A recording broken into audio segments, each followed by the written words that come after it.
Kia ora koutou. Welcome to the first of two consecutive webinars provided by the Southern Wound Healing Group in collaboration with the New Zealand Wound Care Society, Mobile Health and the University of Otago. Tonight, we have two presentations separated by a short break and followed by a panel discussion where the speakers will respond to questions from you, the audience. Please log your questions using the Q&A function during the evening. And remember, you can upvote any questions that appear there that you like. You can just click on the speech bubble and that helps to prioritize that question. You can use the chat function just to introduce yourselves. If you want to do that, please set it to all panelists and attendees.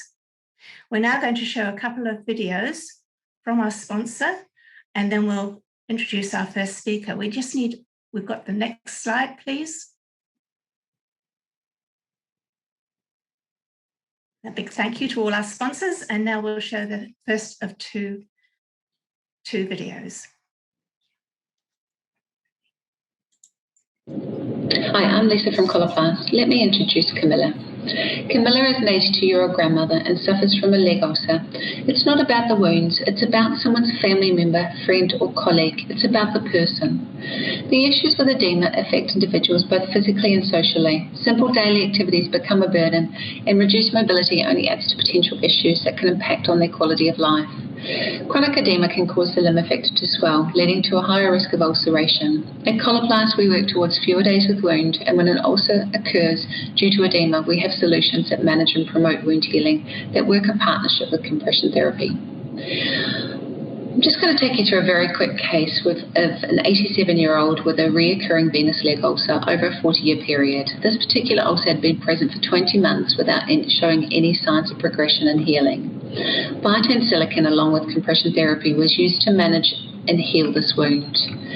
The change in dressing must be adapted according to the amount of exudate. Biotin silicone is indicated to change at 7 days or 75% capacity, as you can see in this video.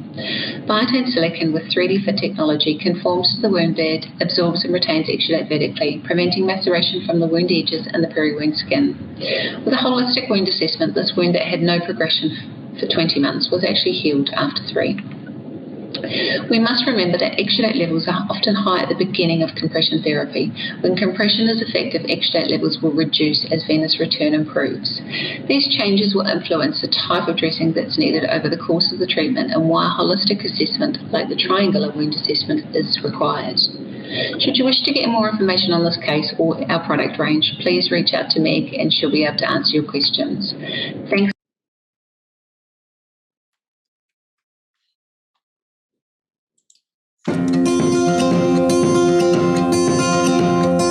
It's as simple as it seems, the twinkle in your eyes, the way that time slows down when you kiss me.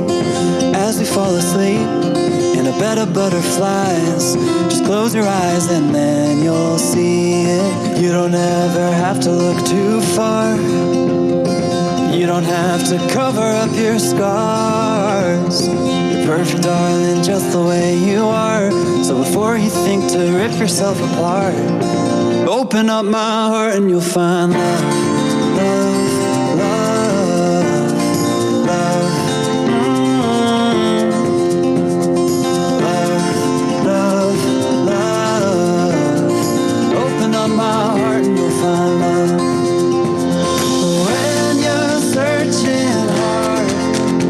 And it seems to lead to nowhere, no matter where you are. No, I'll always be there, love.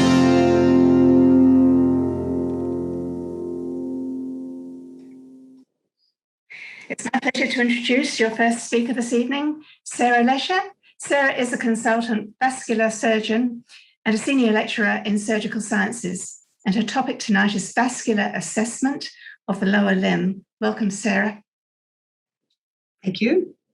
Welcome, everybody, to the webinar. I will speak about vascular assessment of the lower limb in my role as a vascular surgeon.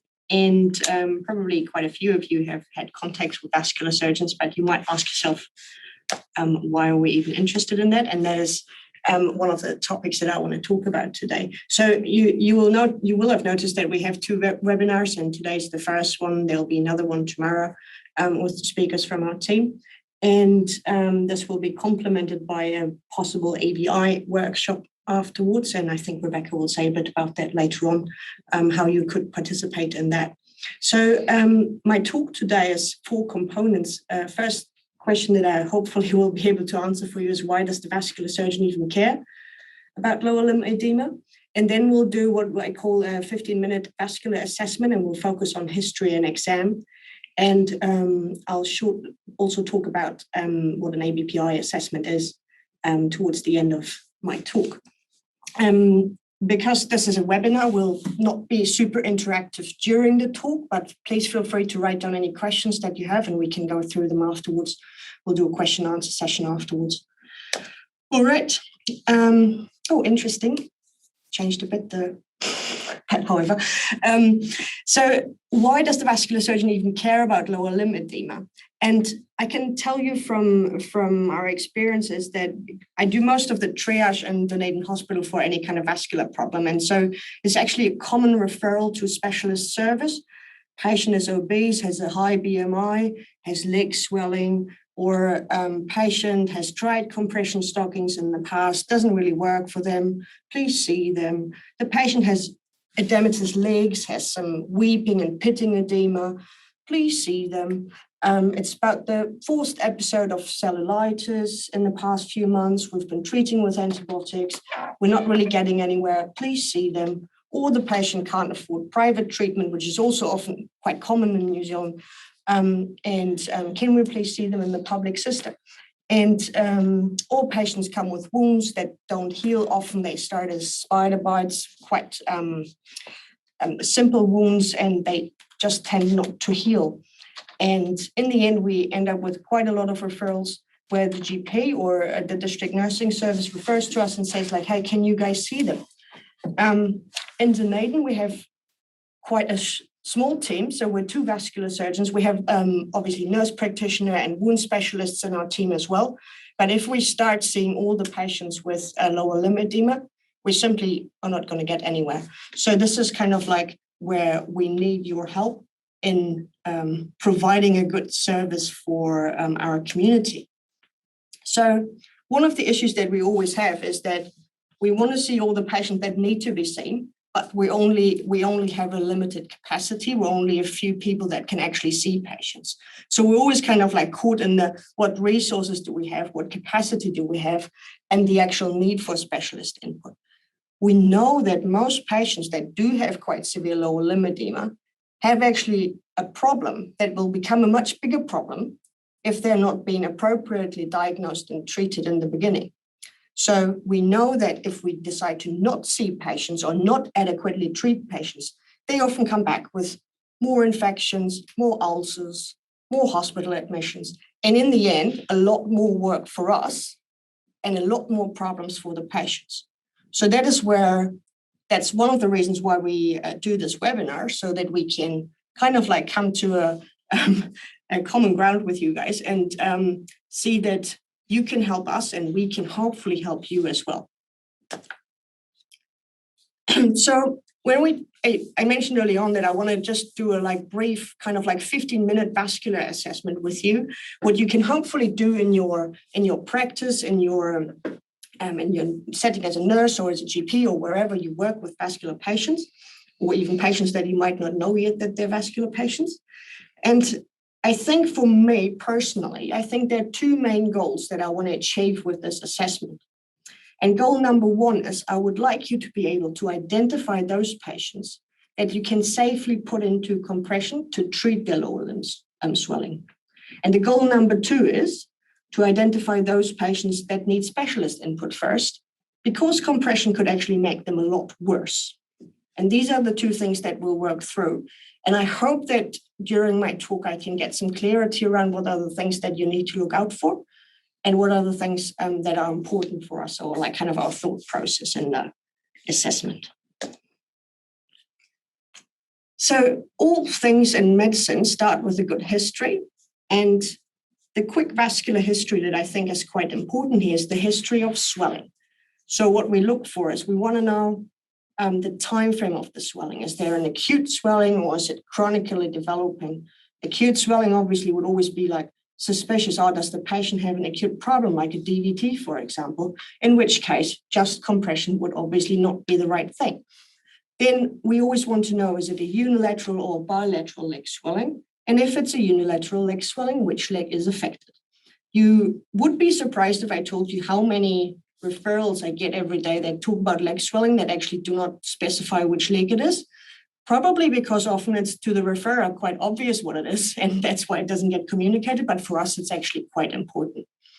I'm usually also interested in finding out what time of day the swelling is more severe. So you might have patients that don't have any swelling in the morning, and then if they're up on their feet all day, their swelling gets naturally worse in the evening. So for us, it's often important is, for example, when the patient gets up in the morning, do they already have swelling?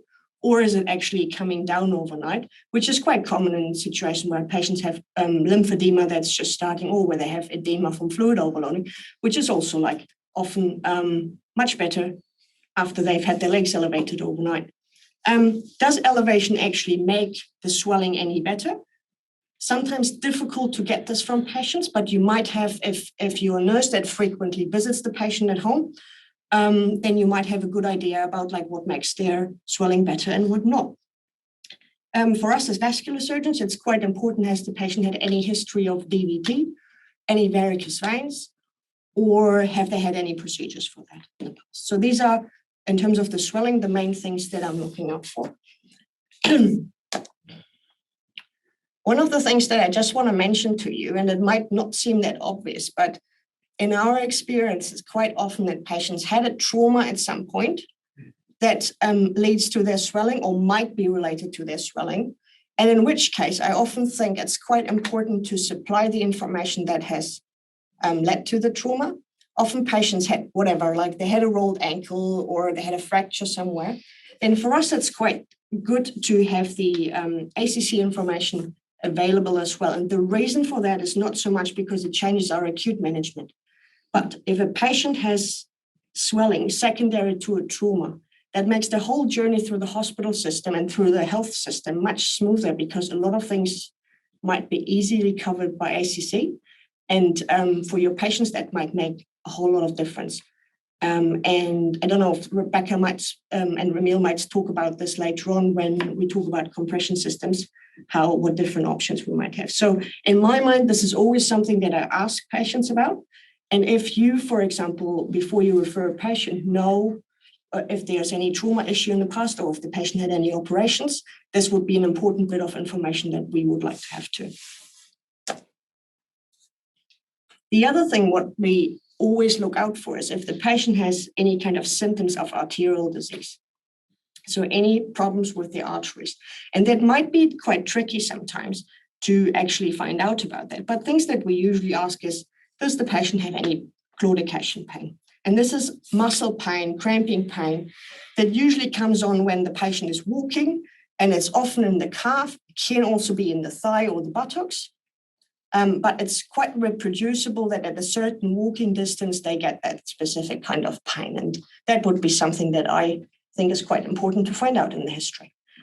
Rest pain is another thing. And rest pain is what we call when the patient has pain at rest, pain distally, pain in the toes or the foot, when they, for example, at night in bed or something like that. So rest pain is not if you have pain in your knee when you're in bed, it is distal pain. So it is kind of like an expression of that there's not enough blood supply going to the most distal part of your leg when you're at rest. Sometimes patients deny all these things, but they might give you a story about that they might be sitting in a chair with their legs down. And then obviously you know that sleeping in a chair can have lots of different reasons. And in this scenario is that the gravity helps with the blood supply to their feet, and that's why they have their legs down. So this is always something where I'm like, oh, what's the issue here? So sometimes it's the only sign that the patient actually gives you from their history that they do have arterial disease, because they might only walk for 10 meters and do not actually get claudication pain because they're not mobile enough. Another thing, what's usually a warning sign is if there's any tissue loss on the foot, if they have any ulcers, gangrene or wounds on the foot that don't heal, this is always for us a warning sign where we need to reconsider things. Another thing that I just want to briefly touch base on is symptoms of heart failure. We do sometimes see patients in our clinic that do have edema and that might need compression, but if they're also short of breath, if they have chest pain, if they need to sleep upright because otherwise they can't breathe, or if they pass a lot of, or have to get up quite often during the night to pass urine, all of these signs can be a sign that they actually have heart failure. And what you don't want to do is compress somebody's legs with lots of fluid in it in a patient that has heart failure, because all that fluid needs to go somewhere, and you might potentially make their heart failure a lot worse. So that's always a thing to just keep in mind during your assessment, that this could also be a reason for why somebody has leg swelling. I usually ask about any recent medication changes, and you will probably know that most of your patients struggle a lot with knowing their medication. But in the Naden, or in Southern, in Southern DHB, we do have electronic systems where we can quite often see the medications quite well, even if the GP changed it, and even if the patient doesn't know, we can sometimes find out. So if recently their blood pressure medication had been changed, or their heart failure medication had been changed, or they have been put on some new medications, these are usually things where I'm trying to investigate a bit more what the actual issue is. And I would just as an advice, this is probably good for you too. So in terms of the past medical history of the patient, obviously you only have limited time to do your assessment.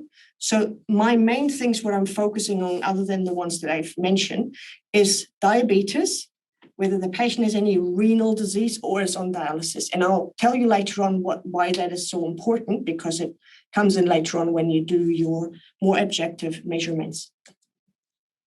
So in terms of the things where you want to look out for, because they're somehow warning signs, so if patients have arterial disease, symptoms of heart failure, or if they're diabetic or on renal failure, these are the things where I would usually be cautious about putting them in compression without anything further. So these are the things that you need to look out for. So if we think back about our goals, we want to identify patients that can safely have compression, and we want to identify those patients that need specialist input first, because compression could make them worse. These are the red flags. So arterial disease, heart failure, diabetes, and renal disease. These are the ones where I would say, in most situations, you should get some specialist assessment first, because we could potentially make these people worse by just putting them in compression. In terms of the vascular exam, and obviously you would only want to do a quick exam. You obviously want to look at the swelling and the edema. I've not put a lot of information about the actual edema assessment in here, because Rebecca will talk about that in more detail and the different types of edema. So I kept that quite brief.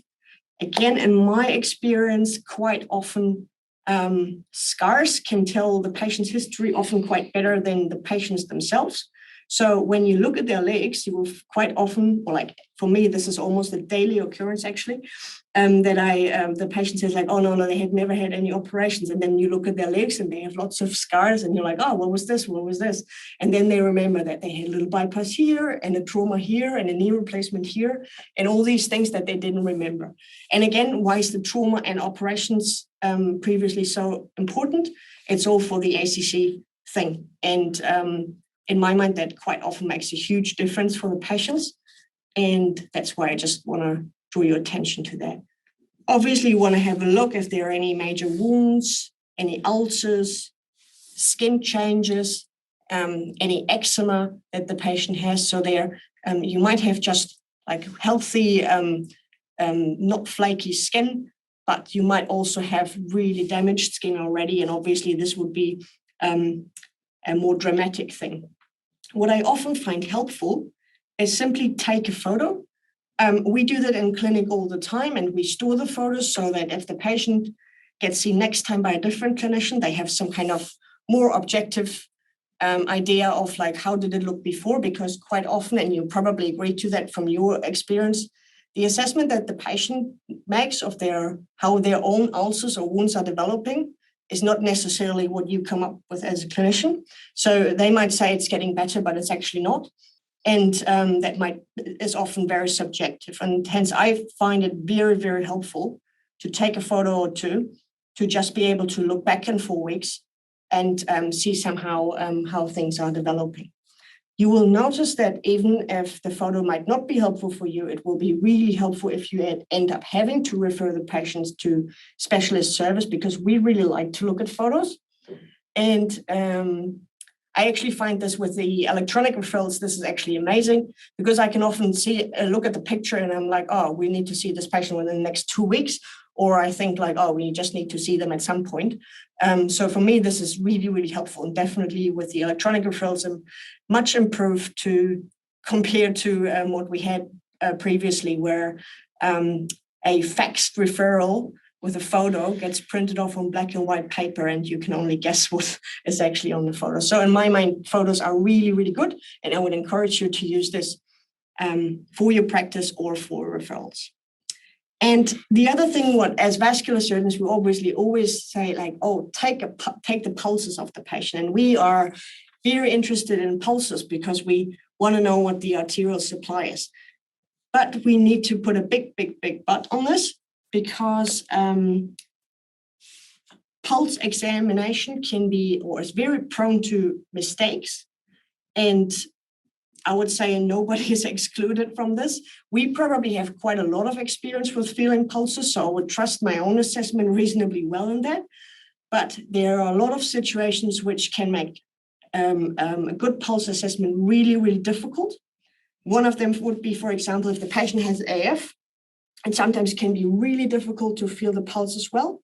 Sometimes if you have these elderly ladies that have very skinny feet, I feel like sometimes you try to feel for their foot pulses, and then they twitch a little bit, and then you're not quite sure, is it actually their pulse, or is it just their twitching? And obviously the main problem that we can have with that is that if we say, hey, this patient has got good pulses, they don't have an arterial problem because we can feel foot pulses, but sometimes this assessment might be wrong, in which case we might potentially put the patient into more trouble.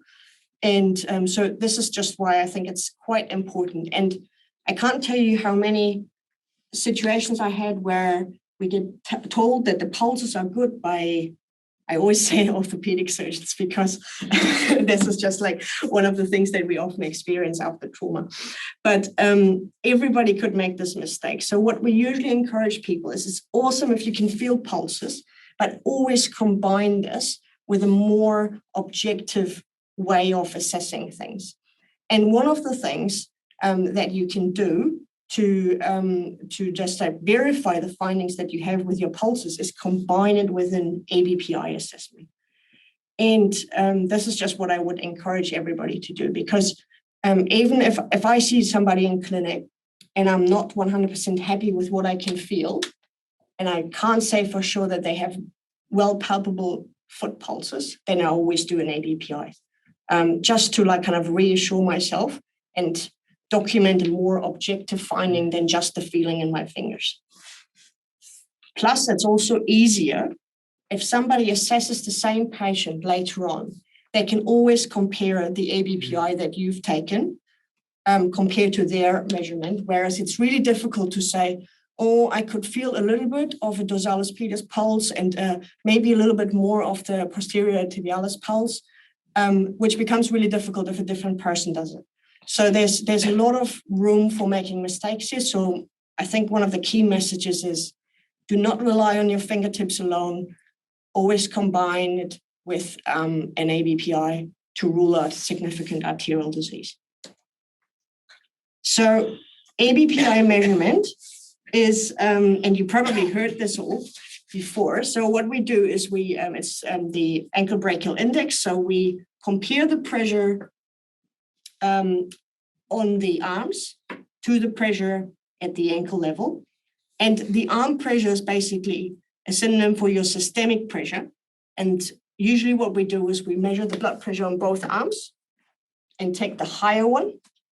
And the reason for that is sometimes patients do have subclavian stenosis, for example, that could make their blood pressure lower on one side. So that's why we always take the higher arm pressure. And then we calculate the ankle pressure. And in terms of assessing ankle pressure, we do put a blood pressure cuff around the leg, put a probe, a Doppler probe on the foot, and then do both on the DP and the TP, the systolic pressure. So we pump up the cuff and then listen to it, and we'll demonstrate that hopefully soon. To give you a bit of an idea what it is. There are a few learning points, and we'll talk about that shortly. But I think this is in general a very, very good idea for you to practice in your subsequent settings, and in my mind, a really, really useful skill. I often notice that people have trouble calculating it. So basically what I find is the easiest way for me to remember is that the brachial pressure is the systemic pressure, and we want to know how much of the blood, or what the percentage of the blood is that if for example, the pressure on the arm is 150 and the pressure on the leg is 100, then you can say like, oh, 2/3 of the blood kind of like go to the foot. So that's what you calculate. So you basically just have the ankle pressure divided by the brachial pressure, and that's kind of like the measurement you come up with. The normal range, and you'll find different things about this. Some people say it's 0.85, 0.9 to 1.1, 1.05. It doesn't really matter that much in my mind. I'd say if you calculate and you would get anything below 0.8, that would be a warning sign for me. If it's 1.11, it probably is still fine. So I wouldn't be too academic about that, but that's just the rough range. So basically, all you want to do with your ABI assessment is confirm that there's no arterial problem. If you have a history that's somehow suggestive of an arterial problem and an ABI that is lower, then again, this would be a situation where I'd probably say this patient should maybe not have compression before a specialist sees them. Okay, so it's not that you have to do the ABI to come up with a precise diagnosis. This is only to confirm your idea that there is no arterial problem and that you would be safe to put the patient in compression. Okay, so I've got two volunteers, Andrea and Rebecca, and we would like to do a little bit of an ABI assessment. And thank you very much for volunteering for doing this today.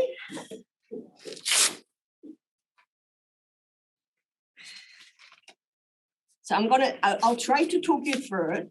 So what we first do is measure the pressure on the arm. And Rebecca has a very sophisticated Doppler machine. That's the reason why she has to do it, because nurse practitioners can work with a complicated Doppler machine. Vascular surgeons can only do it with a simple machine. So that's why she has to do it. So she's taking the brachial signal, hopefully, if Andrea has one.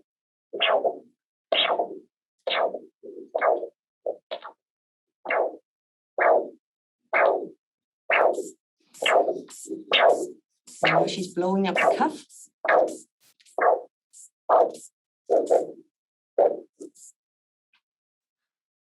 Now the pressure is like the signal is gone.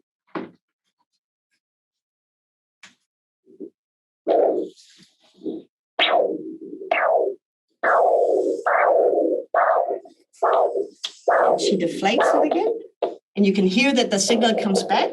And I think it was about 110. Yeah. So she looks at her manometer, and it was 110. So we do the other arm as well, obviously, because we do it properly.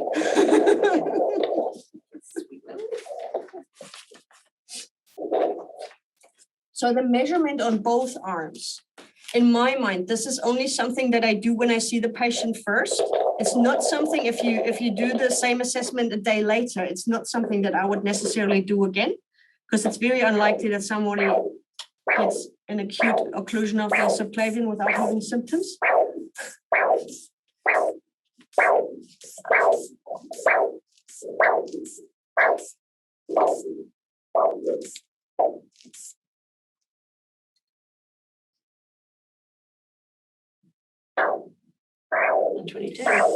122. That is still within the normal range of having blood pressure difference in both arms. And now we do the same thing on the legs. Do you want an extra chair so you can have your legs up? No, sure, we just put it up. Okay.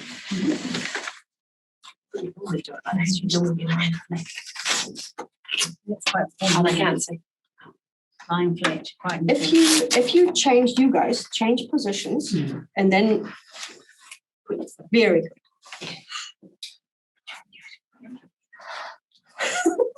Now, if you can put it, you can put it on your left now. Sorry about that. I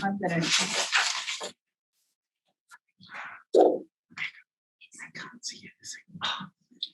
If you want to go this way. That's it now. Ah, perfect.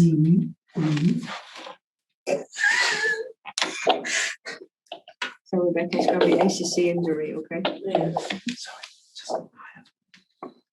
No, I think that's okay. Now it.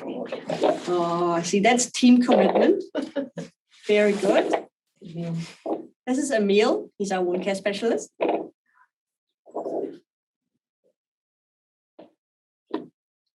And you can see this is like really what happens in life. It's not that easy to find the pulses. And they have obviously not practiced this before on each other. So it might be quite hard. There she's got something.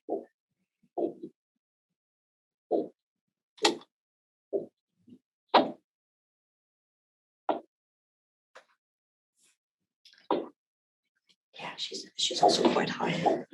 Okay.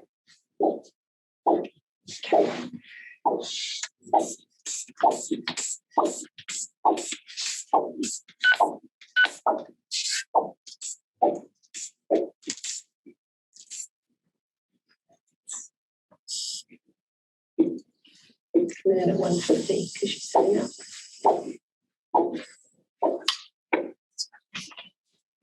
And you will notice that for demonstration reasons, we have Andrea's foot up a bit higher than we normally would. So what you want to do is normally when you have the patient on the couch, the level of the foot should be roughly the level of the heart, just to not confuse your readings. Obviously here, she's like slightly elevated in her foot, so that can influence the readings a little bit. But I thought if we have her on the correct level, then you would not be able to see anything.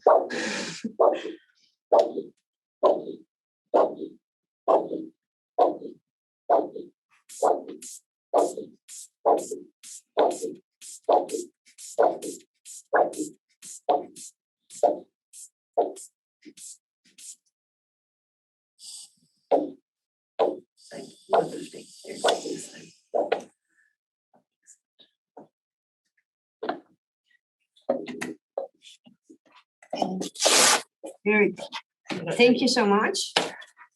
That was awesome. Good team commitment here. All right, I'll just carry on with what I was saying. So you could see like we basically do, I just go back. We do, and you saw Rebecca do the signal on the DP first and then the posterior tibial after that. And pressures that she had here were about 150, I think, on the foot, and systemic pressure was 120. I'm not very good at math, otherwise I would have had a different profession, but it's just slightly above, I would say 1.1. And that's totally fine in the position that she has. You're actually going to, oh my God, like he's doing the 1.2. All right, oh God, that was close. And so that would be totally fine in the setting that we had her leg slightly elevated. So that would be okay for that.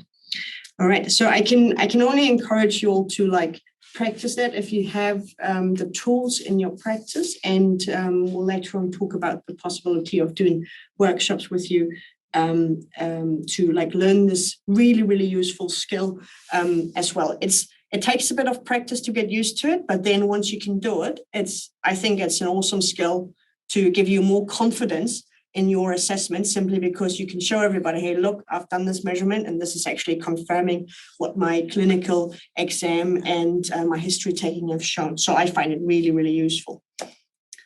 So we've done that. So ABI is, as I said, a very, very good thing to confirm your clinical diagnosis and to confirm that there's no problem with the arterial blood supply. Normal ABI, compared with a history and exam that is not suspicious for arterial disease, in my mind, is safe for compression. So if you are confident and capable of doing ABI in your practice, and you've done a good history taking an exam, and there are no signs of arterial disease, I would be happy for you to compress the patient without them being seen by a specialist first. The red flags that we usually talk about is if we have what we call incompressible blood vessels or very calcified blood vessels, because these might potentially hide some arterial problems. And we talk about that if you, for example, blow up the blood pressure cuff to like 200 or something, and you can't actually compress it. So you noticed when Rebecca and Andrea did that together, that at some point the Doppler signal just disappeared, and it disappeared when the blood pressure cuff compressed her artery so much that there was no signal on her foot. And then Rebecca deflated the cuff, and then the signal came back. So in somebody who's got what we call incompressible or calcified blood vessels, the signal never disappears. But this is always, often a sign, not that there is no problem with the arteries, but there can actually be a significant problem with the arteries in patients with calcified vessels. And for example, often patients with long-standing diabetes, end-stage renal failure, and dialysis or dialysis kind of tend to have these super calcified vessels. And basically what happens is that the calcification is in the media and a part of the blood vessel wall, and this kind of like prevents it from being compressed with the cuff. And because we can't use this test in the setting, because we can't simply calculate it simply because the pressure cuff doesn't compress the vessels, we can't use ABPI safely in these patients.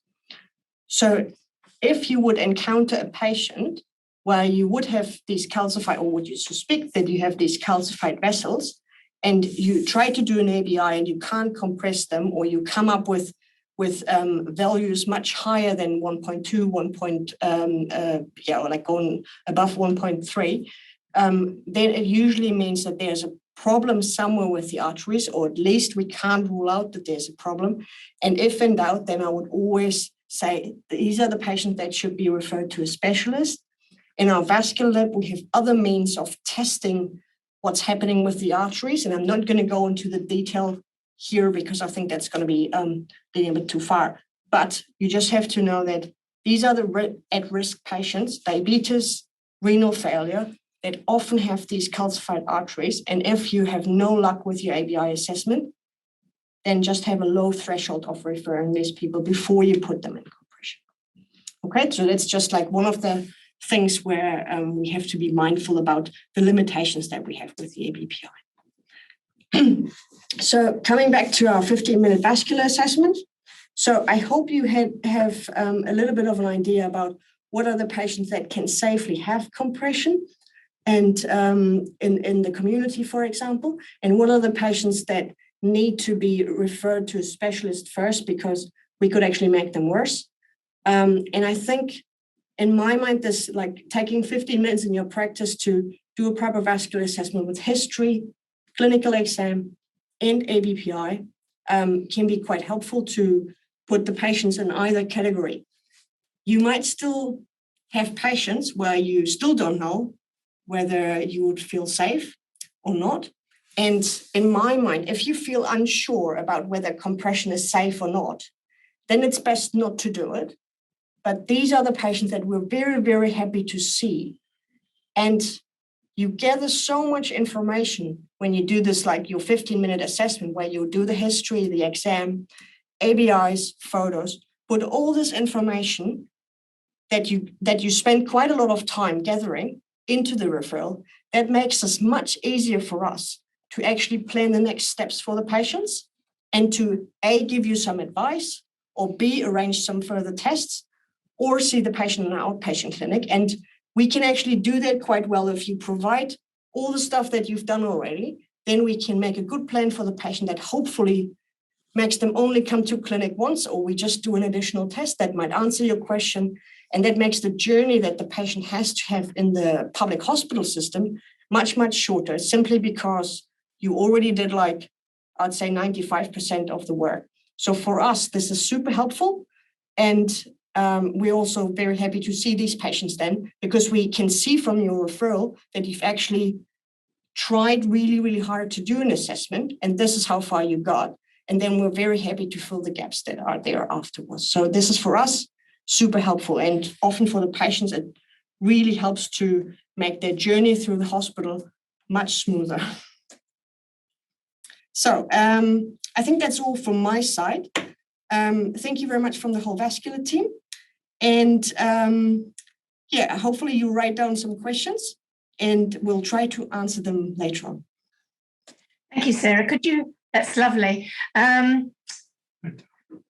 thank you very much, Sarah. We're now going to show you a couple more videos from our sponsors, and then we'll introduce the next speaker. I wonder if you could just move it on again. Discover Smith & Nephew's PICO single-use negative pressure wound therapy system, a patient-friendly treatment for a wide range of surgically closed incision sites. This system is clinically effective in helping to reduce the incidence of surgical site infections and post-surgical complications via removal of low to moderate levels of exudate and infectious materials. PICO may also reduce lateral tension across a closed surgical site, as demonstrated in biomechanical modeling. Here's how the technology works. The dressing begins to collapse on and around the incision upon application of negative pressure. The PICO dressing with airlock technology features a 4-layer design that enables simultaneous actions to assist in progression toward healing surgically closed incision sites. The 4 layers of the PICO dressing with airlock technology enable the application of negative pressure and removal of wound fluid across the peri-wound area. PICO provides a range of specific advantages for post-surgical patients as compared to standard care, including reduced risk of complications like post-operative infection and dehiscence. PICO also has the potential to significantly reduce length of stay and helps reduce likelihood of readmission due to surgical site complications when compared to standard of care. PICO helps to reduce lateral tension and improve perfusion. It has also been shown to promote lymphatic drainage. Plus, patients appreciate that PICO may help to significantly improve the appearance of post-operative scars.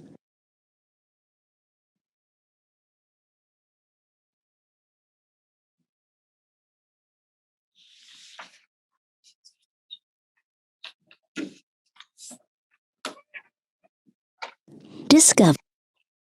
Chronic wounds and skin conditions can take a long time to heal, and for patients, this process can be painful, expensive, and uncertain. Still today, many hospitals and healthcare providers use manual methods to measure a range of skin conditions. Patients often have many care providers over their healing journey. Inconsistencies and inaccuracies can appear in the patient's record, making it difficult to accurately track the healing progress. Paper records are also easily lost or unavailable during an assessment. There's a better way. Silhouette is a digital solution that allows care providers to effectively assess and manage wounds without inconveniencing their patients. The easy-to-use system captures images and records precise 3D measurements, including depth and volume. Any care provider can carry out the assessment, and the results will be accurate and consistent. Images and notes can also be captured using a range of mobile devices with Silhouette Light Plus and Silhouette Light. The data collected at the point of care is securely stored in a Silhouette central database and can be easily shared across different locations. The centralized database enables all care providers to monitor how treatments are working and make timely adjustments to care plans if necessary. Patients engage with their healing progress when they can follow the data in Silhouette. Silhouette improves patient outcomes for our clinical practice and research customers across more than 50 countries.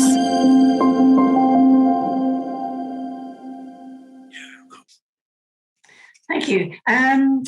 Your second speaker tonight is Rebecca Aburn. Rebecca is a nurse practitioner at Southern District Health Board based in Dunedin, Otago. Her topic tonight is types of lower limb edema. Please remember to log your questions using the Q&A function so that we can give those questions back to Rebecca during the panel session.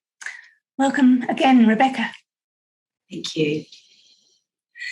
Well, thank you everybody for attending the webinar. It's my first evening webinar. It's quite exciting, and I am excited to tell you about edema because I had a postgrad student with me today in my clinic, and I think every single patient that came in today had some level of edema. And I get all sorts of patients who come through the doors of my clinic, and much like Sarah and the rest of the vascular team, we are constantly dealing with edema in some shape or form. And luckily for me, when I went to do my nurse practitioner and had a patient for my first my interview, the patient had been up all night with lower leg swelling and an ulcer. And I remember thinking, jackpot, yay, I know what I'm talking about. But I think, like Sarah, every day you're learning about different types of problems that patients bring in. And now the complexities of edema have, in my eyes, grown over the last couple of years, especially as we deal with a lot of patients who have mixed etiology. And so I just am going to do an overview of edema, and please ask questions afterwards, and I'm happy to share any of the information and knowledge that I can. So there's different types of swelling. There's lymphedema, generalized edema, peripheral edema, local edema, and something called lipedema. So with the likes of lymphedema, it can be caused by either chronic or it's usually chronic swelling where the lymphatic system has become under some sort of pressure, whether it's for a primary problem or a secondary problem. You've got generalized edema, which can come for things like renal failure, preeclampsia, patients who present with low protein, those that work in places like ICU, they get a generalized edema when they get very unwell and have a sepsis. You get peripheral edema, which is peripherally affecting legs and lower limbs generally, and that's things like heart failure, which Sarah's talked a little bit about as a red flag, and venous insufficiency and a chronic venous insufficiency in particular. We also get localized edema, which is generally something that's happened as a result of some sort of surgery or some sort of trauma. So as Sarah discussed, fractured ankles, knee replacements, and for us in particular in the vascular department, it's FEMPOT bypasses or surgeries where we've had to do complex surgery on the legs, patients who have to have fasciotomies or any sort of emergency surgery where the limb has been under threat. And then there's something that comes to me quite a bit, something called lipedema, which is, we'll go into in a little bit of detail, but that's around a maldistribution of fatty tissue that happens, unfortunately, mainly to women. It's not really a male issue, but it's definitely a female issue. And so, as Sarah said, we get a lot of referrals, and Sarah puts them into my clinic for these sorts of generalised problems with edema. So there's some pathophysiology around it, what causes the edema in particular. So you've got increased venular pressure for the pathophysiology of your venous reflux or obstruction, cardiac insufficiency, muscle pump or failure, and any lower extremity dependency. We often get patients who have quite a complex mixed etiology, so they are unable to sleep in their beds at night due to their peripheral vascular disease, and as a result they have dependent edema, And the swelling is so bad that they often get tissue loss as well. So they get into, I always tell them they get into a bit of a pickle, but they do get into a pickle at home, and they've often been sleeping in a chair for 6 months and their legs have just got bigger and bigger. They may also have renal failure or cardiac failure as a background, which most of our patients do. And so we end up getting these patients who've got these big, large legs. The other reason for some swelling is increased capillary permeability, which would be hormones, drug side effects, vasodilation. So you often get patients in the summer saying they get lots of problems with swelling, inflammation, diabetes, hypertension, and exercise.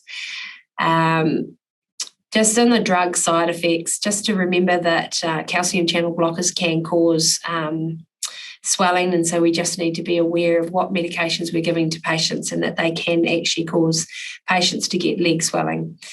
The next pathophysiological reason for swelling in the legs would be reverse osmotic pressure difference, whether you've got renal failure, malnutrition, blood plasma protein deficiency.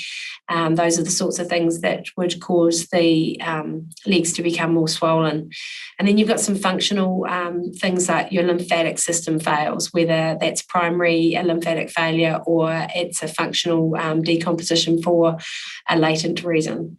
And then there's the lipedema, which we talked about, is the increased fat distribution. And the key to that is it's a saddlebag area. The etiology is unknown, and it's not very well researched because it's a female-only disease, but we'll go into it a little bit later on. So I did a bit of incidence and prevalence, and Christine Moffat, those of you that are wound care gurus will know her name, and she's, of course, looked into this. And basically they found that 1 in 4 patients in hospital suffered with chronic edema. And that worked out as approximately 4 people per 1,000 in the Midlands area who suffered from edema, which, if you think about, is quite a huge amount of people, millions of people. And of the 1 in 3 that suffered from edema, a third of those will have an ulcer related to that swelling. So it was quite a telling article that they put out, and they were quite concerned about how the edema was going to be managed in their area. And obviously they're concerned about managing things like leg ulcers, which is Christine's bread and butter. And so they were looking at how they could prevent or identify how many patients were out there with edema and how they might be able to do some prevention with them. And so they started things like leg ulcer and edema clubs and all sorts of things to try and increase awareness, especially within not just the healthcare system, but also within the patients and the community as a whole. So again, a little bit of diagnostic reasoning, which Sarah talked about. So when you're thinking about edema, is it a short-term thing or a long-term thing? Are there skin changes associated with it? And we'll look at lymphedema in a little bit of detail around the characteristic changes that happen over time. So if I have a patient who comes into clinic and they've got bilaterally swollen legs with a few skin changes associated with it, I'll find out that they've probably had this for more than 10 years. So I'm not going to make a change in that first 15 minutes that I see them, but as we create a relationship, we may be able to make some changes in the sort of short term. The key is that we need to make sure that we understand the cause of the edema before we start treating, which Sarah talked about with the assessment. And if it's a short-term edema and it's unilateral, the red flags would be that we would need to investigate that there's not something in the abdominal area causing any pressure over the lymphatic system to cause that swelling in that unilateral leg. And the next question would be if they have any shortness of breath or associated symptoms, which Sarah talked about. Again, heart failure in its first instance needs to be treated in hospital and assessed appropriately. So there are kind of red flags. Cellulitis is a red flag. So if the patient's got a current cellulitis with an associated swelling, they would need to be treated appropriately with antibiotics and ensure that the cellulitis is under control. And yes, we do use compression with cellulitis, but once we have established the the underlying cause, and they've got a treatment program and they're responding to it. And that would generally be in hospital that we would do that. And there's things called mixed edema now, which is getting more complex, and what sort of complications that they've had with their edema, and what's the primary cause is usually what we're trying to find. And once we know that it's a chronic issue, and as we've done our ankle brachial index and we've done our vascular assessment, and we can now move on to looking at the types of edema and how to manage them, we're then able to do a little bit more in-depth understanding. So I've just gone into the acute. On the left is the infection, injury, trauma, DVT, allergy, and new medications. They all need to be treated differently and down a different pathway. Long-term, for years, as venous disease, chronic heart failure that's well managed, low serum protein that hopefully is managed. The other set of patients that we get is patients who are wheelchair bound that have muscle pump failure, and that's a huge area that we're trying to work with ACC to be able to help these patients with different types of compression therapy to be able to enable them to manage their compression better. Similar to the muscle pump failure is dependency, obesity, and pure lymphedema. So looking at lymphedema a little bit more closely, we have primary lymphedema, which is often latent, and it comes on because of things like it could be a trauma that's caused it and they've had a response. So I had a young girl who's 22. She has lymphedema and she had exercise-induced compartment syndrome. She had fasciotomies bilaterally done by the orthopedic surgeons, and the right leg, for some reason, did not respond the same, and she has lymphedema in that leg but not in the left leg. So it may be latent in her, and for some reason she's become she's suffering with lymphedema. Secondary reason is cancer or non-cancerous. So it could be that we've gone in there and we've taken their done a procedure, endarterectomy, and we've muddled around with their groin area, and we've damaged some of their lymph nodes, and so therefore they get a secondary lymphedema as a result.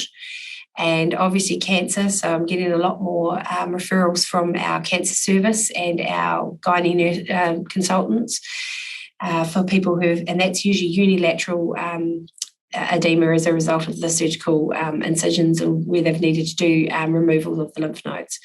And then there's mixed lymphedema and lipedema, and obesity with lymphedema as well. So just a little bit about the lymphatic system. So your right arm is completely in its own system, but your legs bilaterally are in the central system. You've got small lymph nodes behind your popliteal, and you've got your big lymph nodes in the inguinal area. And the inguinal lymph nodes and the popliteal lymph nodes deal with about 200 mils of fluid in each limb every day. And the lymphatic system primarily is moving protein from the skin into the lymphatic system. It's filtering for cancer cells, infection, and any foreign objects. And then once it's gone through the one-way filter system, which it is a one-way system, it then gets absorbed into the larger system and then goes into our vascular system, our venous system, and then obviously arterial, and it moves around that way. So if there's a blockage or your lymphatic system is sluggish, that tissue will build up underneath your skin. And that's where you have the key changes happen to the skin. And that's why when you do your assessment, you're looking to see what the skin looks like and what the how it's being managed by the lymphatic system. Are the nodes obvious? Can you see them on the skin? Are they actually pushed out to the skin, which can be something that happens? So generally, the lymphatic system doesn't need to be stimulated in any way, but if you do have damage to it, there are ways that we can improve it. But once you understand where the blockages are. It will help the patients to understand why one leg is swelling, or their thigh is swelling, or both thighs are swelling, or one leg is worse than the other. We talked about that. Lymph moves as the total tissue pressure varies. The valves prevent any backflow, and it operates in low pressures. So it's not something that you need to put high pressure with. And it, as I say, 2 to 4 litres of lymph fluid per day is pumped around the whole system. So 70% of our lymphatic system is superficial, so it's just under the layer. And so when we, as I said, when we see problems with our lymphatic system, it sits on the subcutaneous layer of the skin, and we can see the issue straight away. So this patient came to the clinic in Invercargill, and he's an 86-year-old gentleman who came in with on his walker. He didn't engage his calf pump. He walked kind of, as most of my patients do, with just huddled over and walking in very quietly. But he rolled that left leg around, and he had a pair of long pants on that were adjusted for the fact that he had this big left leg. And if you look closely, his right leg is also swollen. And once we got into the background, this all started as chronic venous insufficiency. And the left leg, for some reason, decided to carry on swelling to the point where he had to get his pants adjusted. I digress. Anyway. So it's fluid, and fluid initially looks like an orange peel change when it's in an acute phase. So the skin looks like it's peeling and stretched. And that will resolve if the fluid goes away. However, if the fluid doesn't go away, it will continue to change.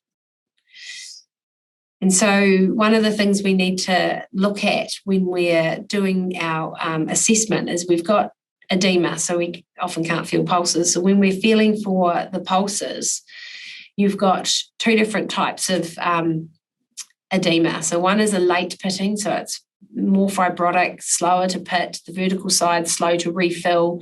That's on the right-hand side. And when you put your indentation in, it stays there for ages. And when you do this, if you are checking for pitting edema, you need to hold your finger down for at least 30 seconds to get a true understanding of what the edema is. So a slow chronic edema will take ages to pop back up. But for someone who's got, say, acute heart failure, and you're worried about a new early pitting edema, and you're worried about them, that picture on the right, it's more shiny, it's more wet looking, and the indentation comes up quicker because there's fluid coming in there. So it's a rapid refill. So they're the 2 different signs when you're looking for the edema or pitting edema side of it. So early pitting edema is acute cardiac problem. Late pitting, they've been there for a long time, and it's less likely to pop back up, and need to do it for 30 seconds. So the other thing that happens with these patients is they get fibrotic tissue, and they get thickened skin in between their first and second toes. And so you're not able to pick the skin up in between the toes. And that's called a stemmer's sign. So classically, you see it on the second toe. And generally with lymphedema patients, one is usually worse than the other, but they still will have signs of lymphedema. In this case, this is a patient who's got cancer, so he's got a chronic right lymphedema and a normal left foot. And so when you're feeling you can see that they can't pull the skin up. So that would mean they've got lymphedema. So that's one of the key signs that means that they've got chronic edema. It doesn't go away overnight. It stays there. It's caused fibrotic changes to the skin, and now it's made it so swollen that you can't pull the skin up from it. So the lady on the left is young, and she's got newly diagnosed lymphedema, which she's managing with certain hosiery, and that's very early on. And if I see patients come in that have got recent lymphedema, I just want to hug them, because they're easier to manage than the lady on the right, who's had 20 years of lymphedema. And when I met her, she had her foot in a bucket because she was leaking so much. And yes, she's morbidly obese with with a BMI of 60, but these are the people I see as morbidly obese patients who have a background of lymphedema. It probably started off as the young lady was, but unfortunately they get less mobile, the legs get bigger, they get infections, and the skin becomes deteriorated, and we have usually tissue loss from the mid-shin down, and especially in any of the skin folds.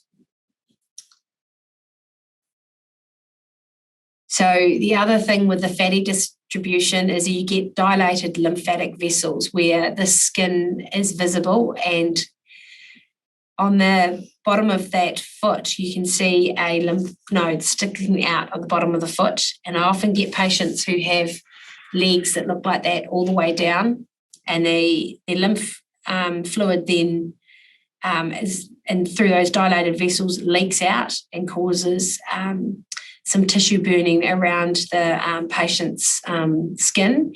And so they end up getting tissue loss. They get cobblestone skin changes as well, and as I said, keratosis. So you run into trouble with managing the skin folds and managing in between toes, all sorts of things. We'll discuss that as well. So lymphedema is chronic, just to be clear. It's localized, it corresponds to some sort of problem with the lymphatic drainage pattern. It's usually asymmetrical. The edema is incomplete without resolution at night. So when they go to bed, the edema and the swelling does not go down. And you will see fluid and fibrotic changes, and their Stemmer's sign is positive. And then the other group is other edema, which will be acute or chronic, which we've talked about. Generalized will begin in the feet if it's venous, and maybe unilateral, worse on one side than the other. Generally, you'll hear patients say, oh, my legs are perfectly normal when I get out of bed, but the minute I start walking around, it starts to become edematous, and they'll have a negative Stemmer's sign. So the stages of lymphedema, so they stage it like anything else. They stage them, and it's probably quite obvious from these stages, which I tend to get a lot of stage 4, and it's often bilateral as well, and it's coupled with morbid obesity. There's ways to measure it, so you can assess local lymphedema changes, and this is it's a $12,000 lymph scanner that will give you a idea about how much fluid they have in that immediate area, and it measures the percentage of water in that area. It can tell you about localized lymphedema. The other thing is something called a Zozo machine, or a total body machine that will look at your total water, fat, and then segment it out into limbs to find out, and you'll get something called an LDEX score that will give you an idea of where your lymphedema is being currently managed. And basically they can track their lymphedema over time. Or you can go through the good old school measurements, which when I did my lymphedema course, we were taught to do this. You do that at 10 centimetre points, and you measure against and compare each leg. And if a leg has more than 3 centimetres difference, it's considered significant. So therefore they have a significant lymphedema or change in their body. The big one I also get is lipedema. So the key difference to this, and it's unfortunate I can't ask you questions because it's almost like a trick question. These patients come into clinic, and the one thing that I love is that my lymphedema patients come into clinic and they can't wear shoes. My lipedema patients come into clinic and they're wearing a lovely tiny little pair of shoes. And before they even take their shoes off and show me their legs, I know what's wrong with them. They have normal size feet, and they have usually palpable pulses and warm feet that are tiny in comparison to the rest of their body.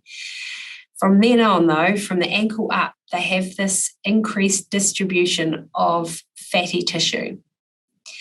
We don't really know why they much about this. There's a place in Germany that's done a lot of research around lipedema, and treatment is varied, but basically treatment's expensive. And if you're morbidly obese with lipedema, they are currently treating people with gastric bypasses and then doing massive skin management, including liposuction. I have a young lady who's probably stage 2, and she's lost 30 kilos off the top of her body, and the bottom of her body is unchanged. We've had some success with pneumatic compression to help with this, and this is probably because they've done some studies and looked at the fat content of these patients, and they have high levels of sodium. So we know that water follows sodium, so they'll have an element of edema and swelling that goes with their lipedema. But essentially, there's not enough known about this, but I know that there's been a support group that's been started down here in the Otago region from patients that I've seen, because I've been able to give them a diagnosis finally. And it's quite a challenging one to help patients with, because the treatment is, as I say, liposuction, which is $6,000 per, I think about $12,000 a leg, so it ends up being quite expensive. So we talked about clinical assessment with Sarah. So when I see a patient come into clinic, I observe them, their posture, their gait, their clothing. Are they able to be independent with their ADLs? I look at their range of movement, because often our patients aren't engaging their calf pump, and you see them roll in, and there'll be a reason why one leg's bigger than the other, because they've got a sore hip or they're not able to mobilise because of their knee. Obviously, I talked about the abnormalities and contours of the skin and skin integrity, whether it's dry, the colour, varicose veins that you can see. If they're lying on a bed, you might not see their varicose veins, but if you stand them up, you'll see them fill up nicely. Look at their hair growth, toes, their toenails, what sort of condition their toenails are in. Then obviously we do palpate for temperature, put in edema, test any functional lymphatic areas, the pulses, stemmer's sign, capillary refill time. If I can do an APBI because the leg is of size that I can do one, then I might. But if I can't get the cuff around, which is not unusual with the patients that I see, I go with pulses in the feet and being able to palpate pulses, which surprisingly you can. Or I go on the history. Did they get any pain in their calves? Have they got any rest pain? Because obviously my treatment will be compression for these patients. So I need to make sure that they don't have diabetes or renal failure or any reason why we might not want to compress them. So again, the history of presenting illness is really important. The social history is important, including alcohol and smoking. And the reason why I talk about smoking is it helps me with my understanding about whether they've got arterial disease or not. It's one of our risk factors. What work they do, any allergies they might have, have they had any recent allergic reactions, which can also cause swelling, medical surgical history, medications, and the examination, which Sarah sort of talked about with the subjective and objective information that we can gather. So any investigations that we're wanting to do, we want to further clarify diagnosis if we're still unsure, to avoid missing cancer or an acute DVT. So that's the unilateral swelling and new onset swelling. And obviously to ensure any good arterial flow, if I'm not 100% sure about pulses or I can't do an APBI, then I would send them forward for further investigations to ensure that I'm making the right choice in compression. Blood tests we would do would be just a standard set of UNEs, LFTs, thyroid, full blood count, HbA1c if their BMI is over 30, just to ensure they're not at risk of diabetes. APBI and TBIs are done routinely. Duplex scan for venous insufficiency. If they've got unilateral swelling, I'll send them from an abdominal scan and consider other specialties as soon as I can. And then there is a lymph scan that we can do, which they inject fluoro into the lymphatic system and then track the lymph node movement. And that can just tell us that it's slow and not efficient. So the treatment, which is probably what we're all wanting to get to. So the best thing, and my patients always teach me this, is what's their goals. So the gentleman that I showed you who had the left leg that was more swollen than the right, he didn't really want to wear compression therapy for life, but what he wanted to do was try and wear a pair of pants that matched. So what we did is we put him into compression for 6 weeks and got him down to the point where he could wear normal pants. And that was what he wanted to do. And that was fine. Patients' goals and expectations can be quite varied. I saw a patient today who came in and he's over 180 kilos and his leg swelling is not really his major problem. His obesity is his major problem. And so I can put him into compression and send him home, but I'm not going to actually deal with the actual underlying issue, which is his obesity. And I do get a lot of patients who come in who are morbidly obese and they're in a situation where they can't mobilise anymore and they're starting to get swelling from dependent edema. Skincare, always do skincare. So the most important thing is if they've got leaky legs and they've got crevices and areas that are really complex to get in and clean, the only way to clean them is to give them a good bucket of warm water and wash the legs, get in between the crevices and wash the crevices. And we would suggest the bleach therapy, which is standard therapy that we would use with patients who've got chronic eczema. So that's a dash of sodium hypochlorite and a big bucket of water or a bath or whatever they can get into, and they soak their feet in it to dry them out. And then obviously once you take that out, you need to then wash them with clean water and then moisturise. So whatever you're taking off the skin, you need to replace. Education is hugely important. They need to understand what's happening for them, whether it's mild lymphedema or whether it's managing their chronic renal failure or managing their heart failure. They need to be able to manage it and need to be able to understand when they need to call help and when they're in a situation of using their own compression therapy at home. Exercise is really important, and we get patients who can't walk to swim or do anything that moves their calf pump or makes them feel comfortable. Manual lymphatic drainage is extremely expensive, and we'll talk a little bit more about it. Pneumatic compression therapy and compression bandaging and hosiery is our standard treatment. So there's 2 phases when you're managing lymphedema or any edema. There's the decongestive therapy stage. So especially for lymphedema, we want to reduce the size of the limb so that it's manageable. And we want to be able to then, once we've done that reduction, put them into some sort of maintenance garment. And that's where the manual lymphatic drainage comes in and compression garments come in.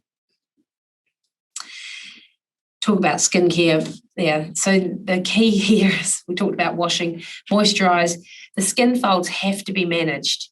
I went to see a patient of mine on the ward and she rang me on her private cell phone and said, "Oh, you need to come and see me because they've been just putting a bit of a sprinkle of water on my wounds." And they hadn't been getting in the skin folds. And so I went and they probably wondered why a nurse practitioner was sitting on the ground with a bucket of water and the patient's foot in the water as I'm getting into the actual skin folds and cleaning up all the, I guess cottage cheese is probably, I hope someone's eating their dinner. It's probably not the best thing to talk about, but that's what it was because no one had got in there and cleaned her skin folds.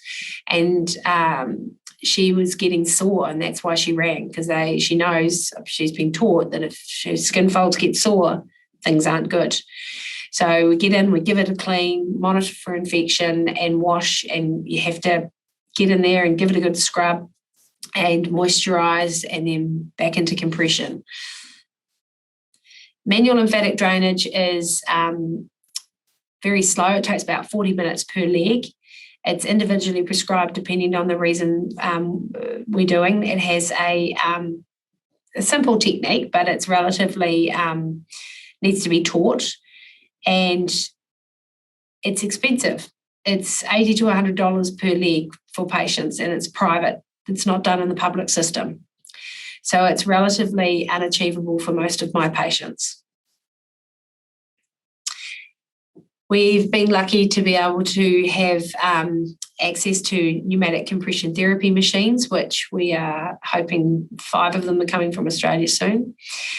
And that basically does manual lymphatic drainage, but without the actual input from the clinician. So you set it up according to the compression therapy that you're wanting to achieve, and basically it stimulates gently the flow of the lymph fluid and it works with patients with chronic venous insufficiency, with renal failure, any post-op. We use it as well now for managing edema post-operatively, and then you would then use it in conjunction with either bandaging or hosiery once you've got through that intense reduction phase.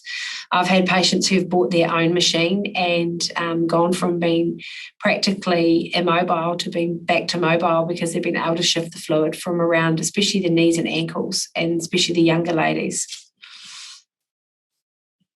Compression bandaging of the full leg. We went to Australia. That's a picture of on the left-hand side of our teacher showing us how to put Coban on.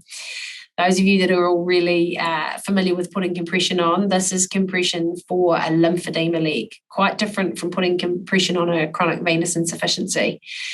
The legs are not contoured. The legs are not, as we saw in those beautiful videos, which are amazing. I wish I had more legs that turned up like that. They're not contoured. Their angles are not easy to follow. They have crevices. They have areas that are complex to be able to get your hand around. And so there are techniques to do it. I think everything was pretty revolutionised when Coban came into play. Physiotherapists and lymphedema specialists have found that the use of Coban has really changed their practice.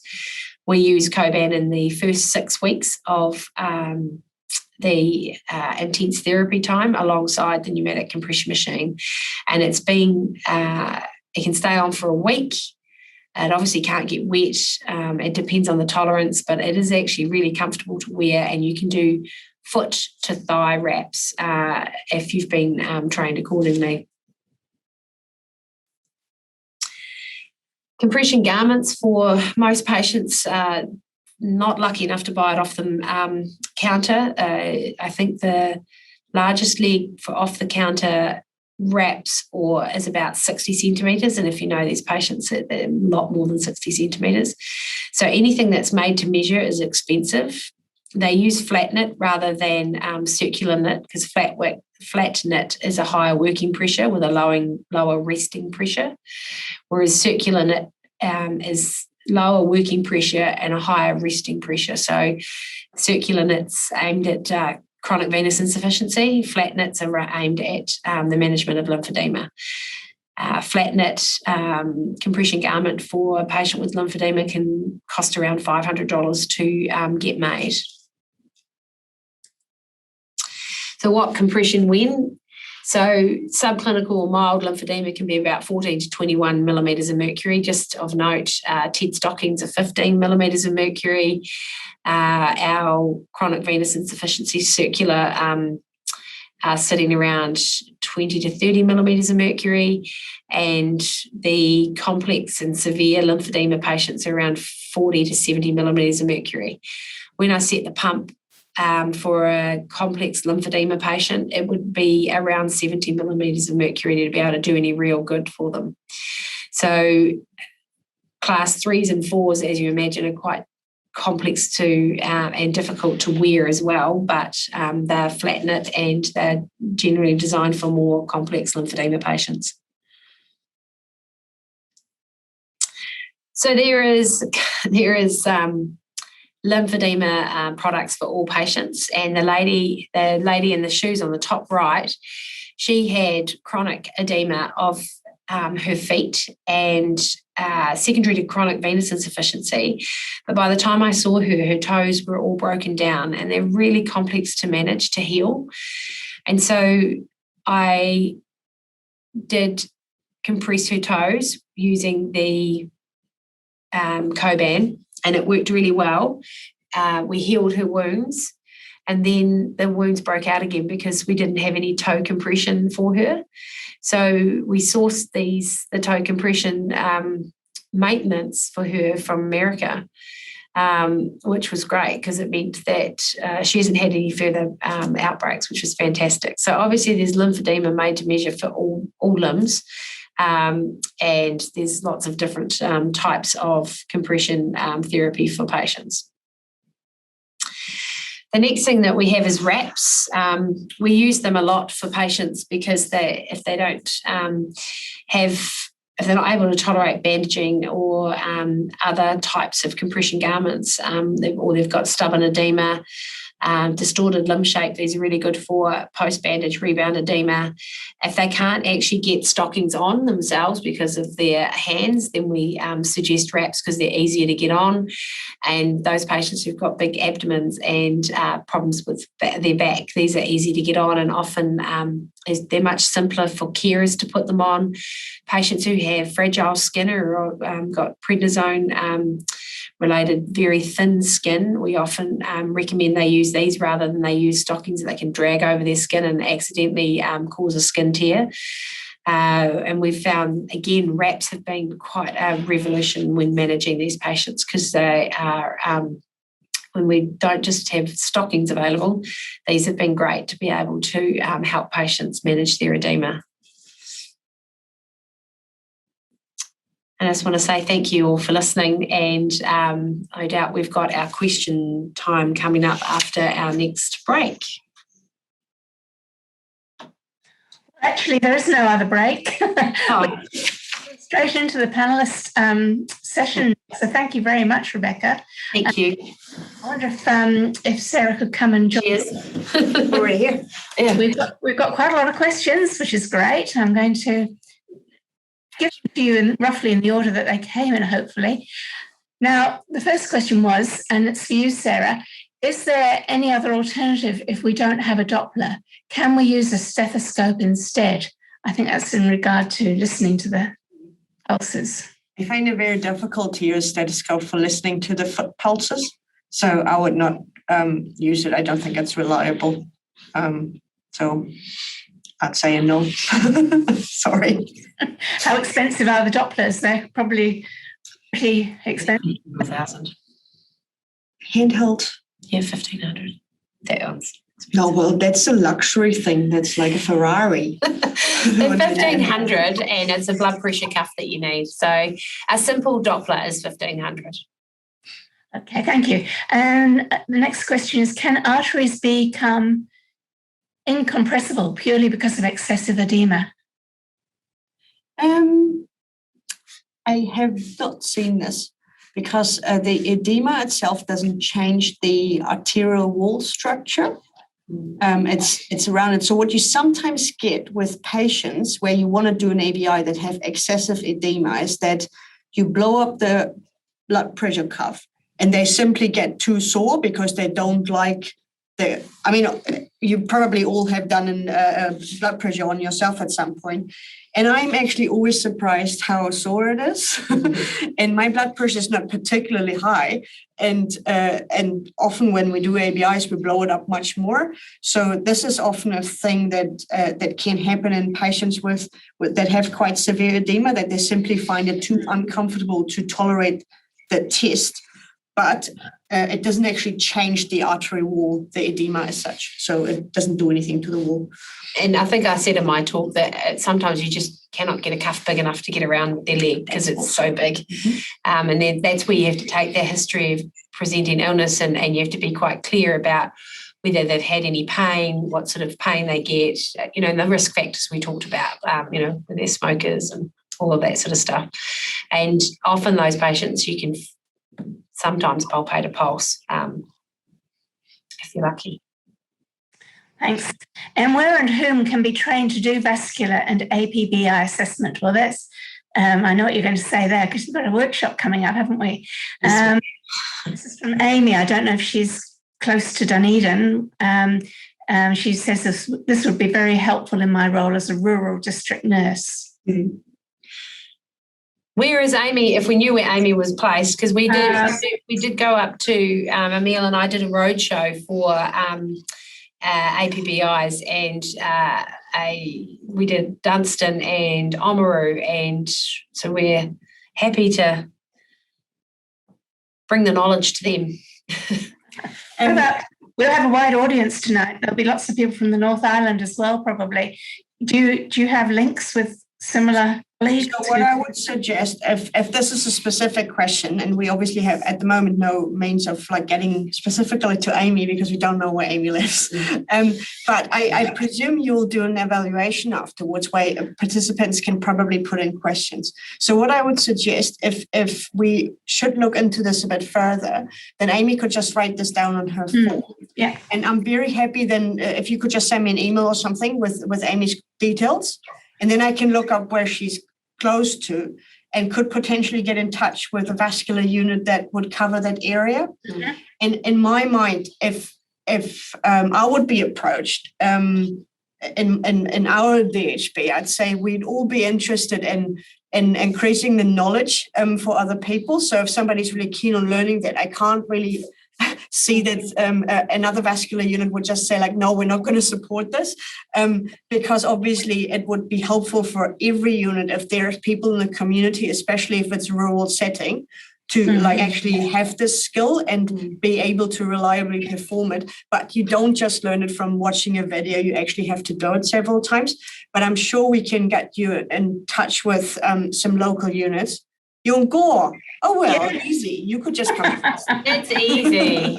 Come to the workshop, Amy. Come to the workshop. I think that would be the easiest thing. I think Dunedin is probably the closest. The thing is, if we have a lot of people being interested in that, and if you have lots of friends in Gore that also want to learn it, we could potentially do another workshop in Gore. But it's but otherwise, if you're the only one from Gore, then you might have to come to Dunedin. I think that's the easiest, because the idea is that you then have an afternoon to actually practice and not just do it once and then not do it for the next 4 months, because then you'll forget.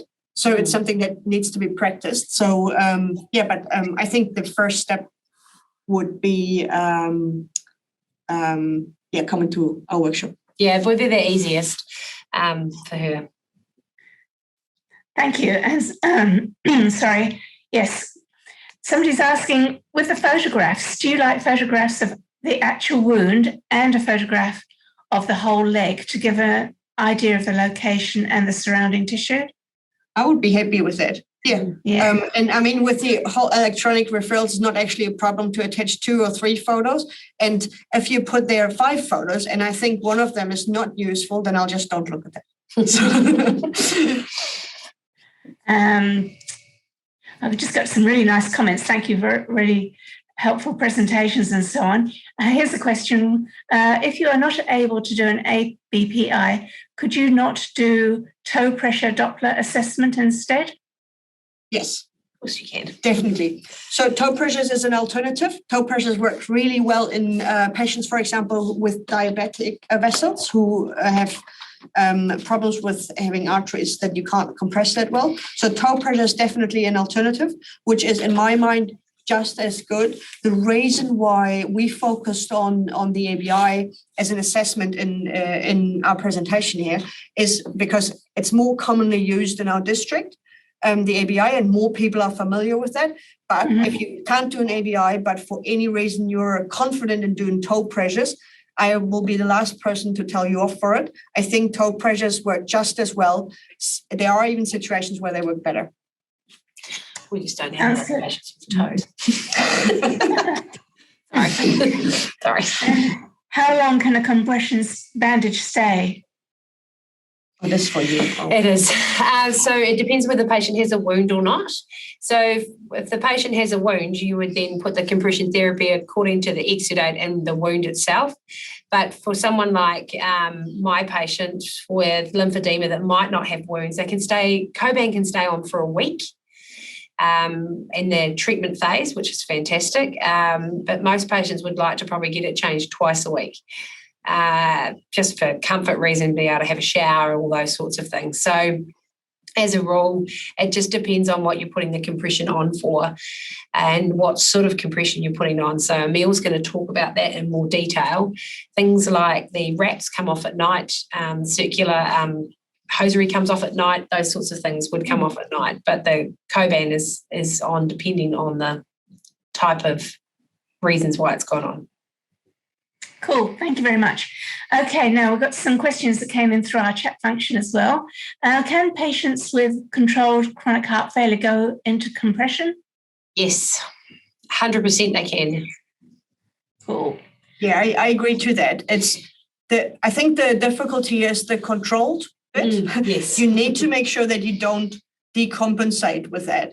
So what I sometimes would do, for example, if a patient has the same level of heart failure, a chronic heart failure that is not acutely decompensated, and they are functionally fine, and they have, like, let's say, a mild edema, and you want to compress them, then I think that's fine. If they have really severe, and Rebecca showed some pictures of really, really severe lymphedema, if you would start compressing people with really severe lymphedema, you would probably try to do this gradually.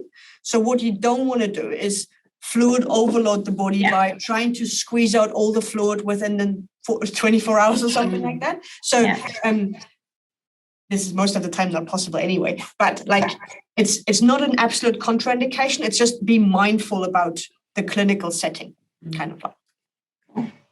And do you need to consider trends with ABPI, just like you would if you're taking normal blood pressure one-off for hypertension, because the patient could be anxious at the time of being examined?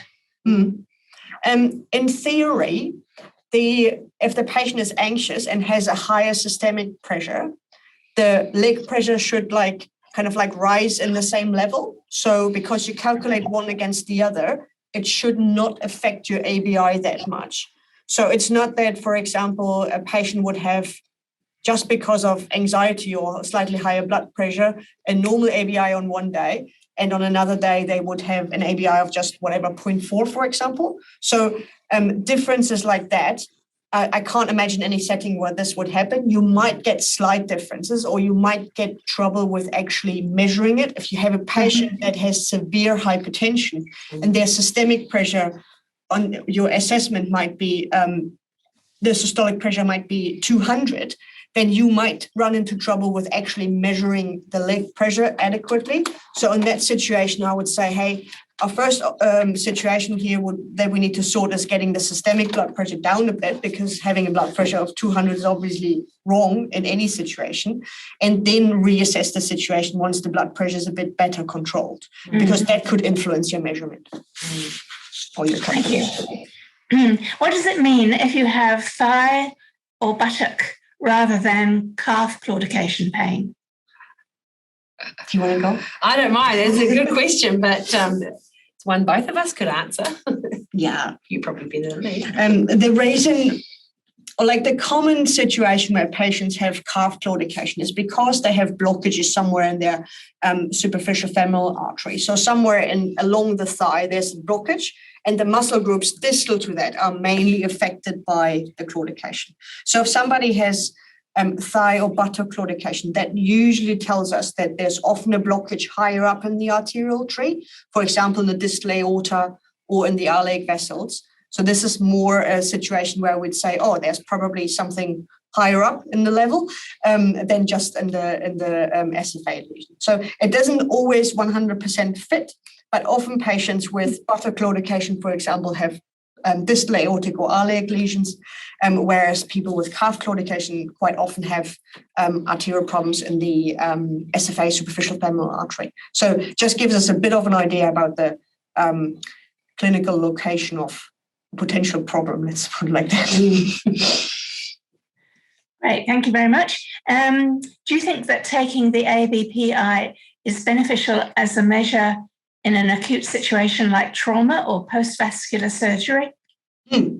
Definitely. So trauma, I would say it is an amazing skill. If you have it, great.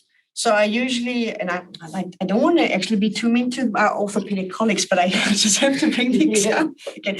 And we often have patients that come to ED with a lower leg trauma, and it sometimes can be quite tricky to reliably assess their pulses. So we usually ask for an ABI to be done, simply to document an objective finding that people can check later on, see whether it changes, and just like get away from this, I think I felt the pulse kind of situation. So I think it's as you say, good skill for any kind of post-op assessment if patients had surgery before, or trauma. And any kind of dramatic change would make me feel suspicious that there's a problem. So definitely a useful skill.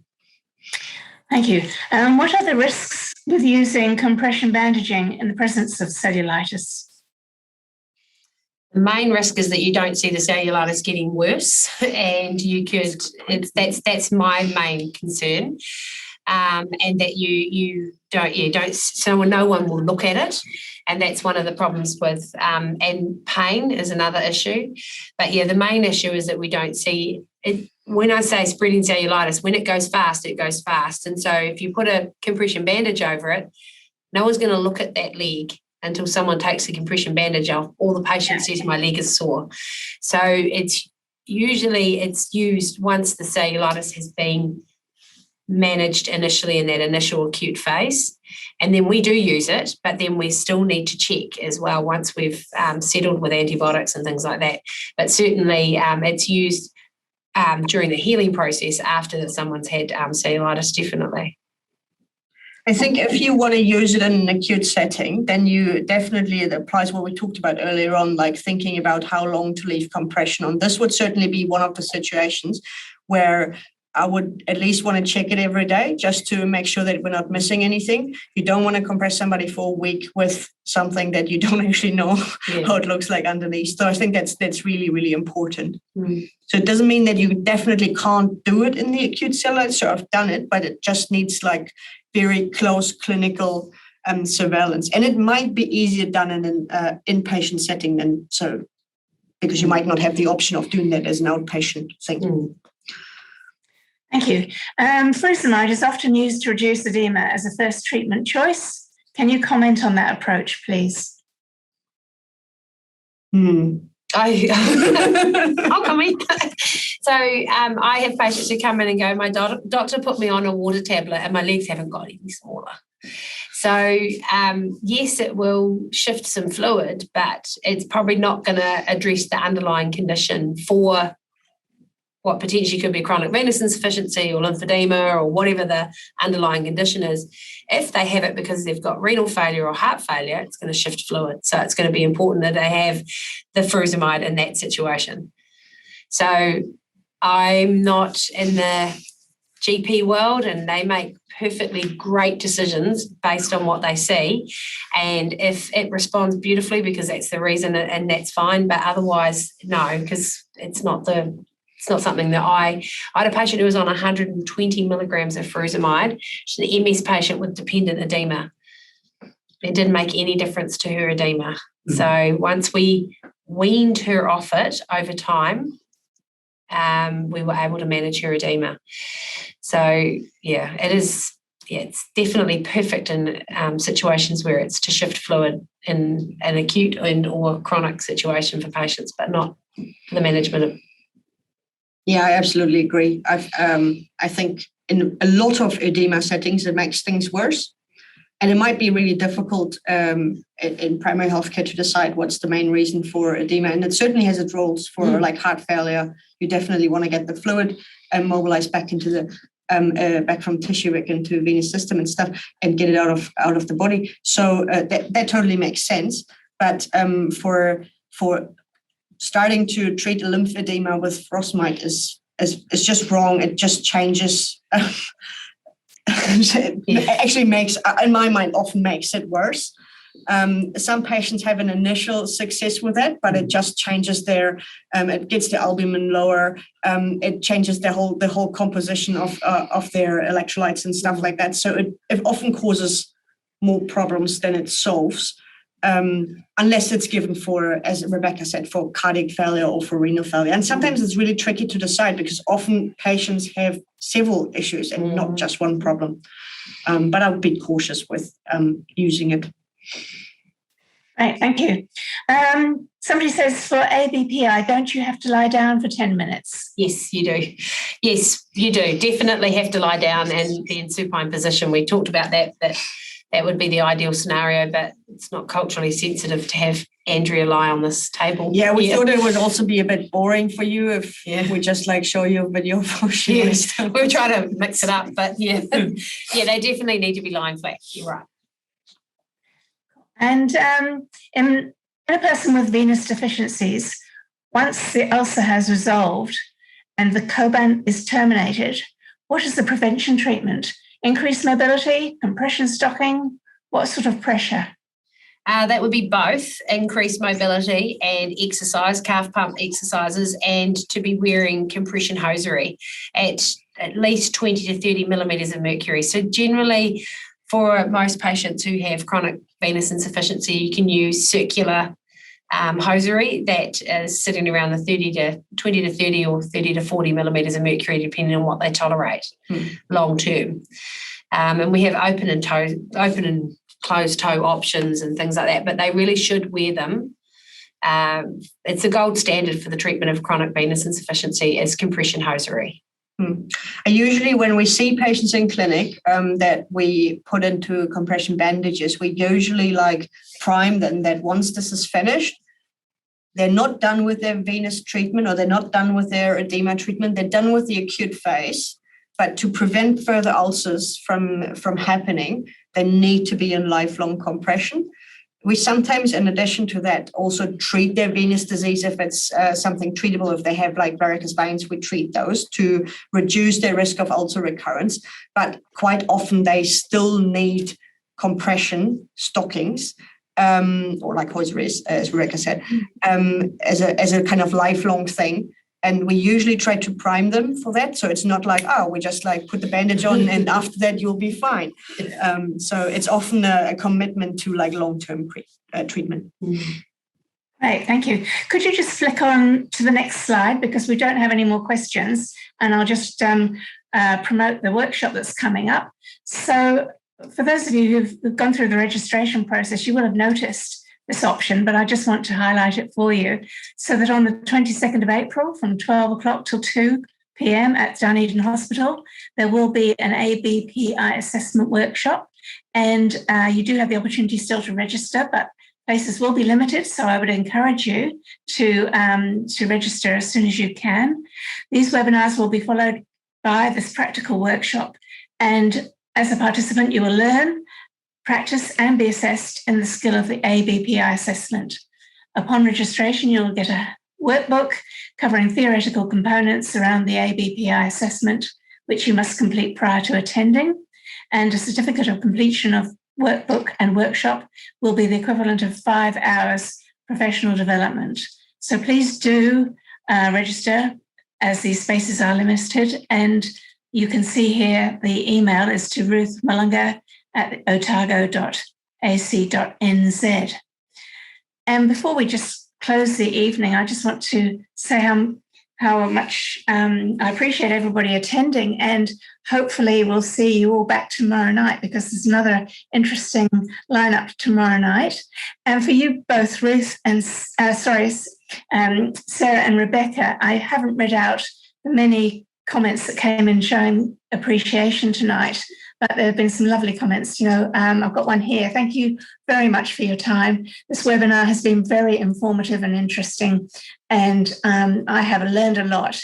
In aged care, we come across edema often, and so that was from Pat McKee, and there were quite a lot of other similar lovely thank yous. So I'd like to say thank you to you both, and I'll close the meeting and see the participants again tomorrow night.